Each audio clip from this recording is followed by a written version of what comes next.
Dans le chapitre 4, nous allons découvrir ensemble les différents secteurs médico-sociaux. Ce chapitre va être découpé en 3 parties. Nous allons parler de ces 3 parties. Nous allons découvrir ensemble quels sont ces intitulés. Nous allons parler des services administratifs.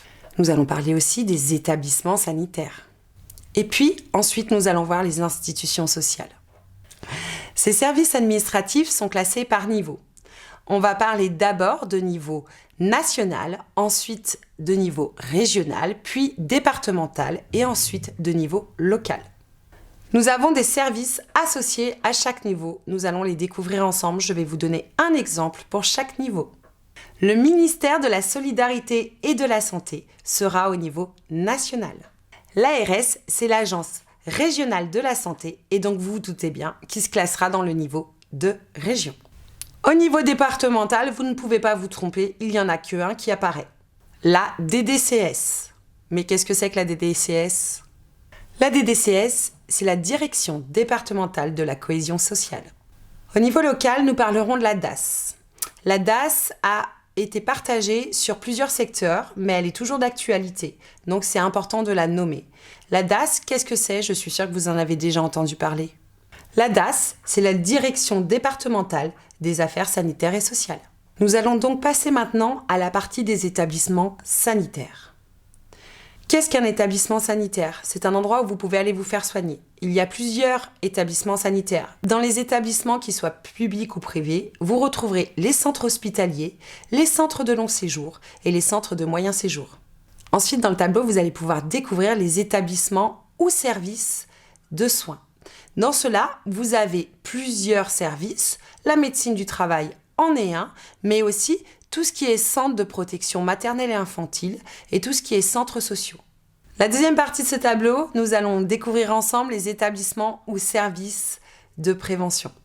À l'intérieur de ces services-là, vous avez la médecine du travail, par exemple, mais vous avez aussi tout ce qui sont les centres sociaux ou les centres de protection maternelle et infantile. Nous allons parler maintenant des institutions sociales. Elles sont nombreuses et je suis sûre que vous en connaissez quelques-unes. Je vous ai fait un tableau pour pouvoir bien les visualiser, en sachant que les institutions sociales sont souvent mises par catégorie. Nous allons parler de plusieurs catégories. Il y a les catégories qui correspondent à la mère et à l'enfant. Ceux-ci seront des catégories bien particulières. Vous ne pourrez pas aller dans n'importe quel établissement selon l'âge, selon si vous êtes enceinte et selon l'âge de l'enfant. Nous allons parler à ce moment-là de protection de l'enfant et de l'adolescent, mais aussi de la femme enceinte. Je suis sûre que vous connaissez quelques institutions qui aident ces personnes-là. Vous avez les structures qui accueillent les mères et leurs enfants, les structures de jour et encore beaucoup d'autres que je vais vous laisser découvrir dans le tableau. Dans les services publics ou privés, vous avez aussi les services qui accueillent et qui aident à la réinsertion. Pour ça, vous avez les CAO. Qu'est-ce que c'est qu'un CAO ? Un CAO, c'est un centre d'accueil et d'orientation pour aider au mieux les personnes à se réinsérer dans la vie quotidienne. Ces centres aident entre autres les immigrés pour connaître les réglementations de notre pays et les aider au mieux à s'intégrer en France. Vous avez aussi les services des protections des revenus.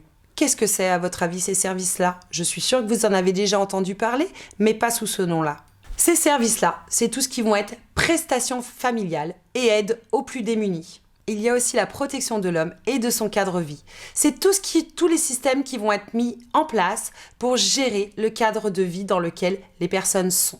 Ça peut être au niveau des appartements, ça peut être au niveau de l'alimentation et ça peut être aussi au niveau de l'habillement.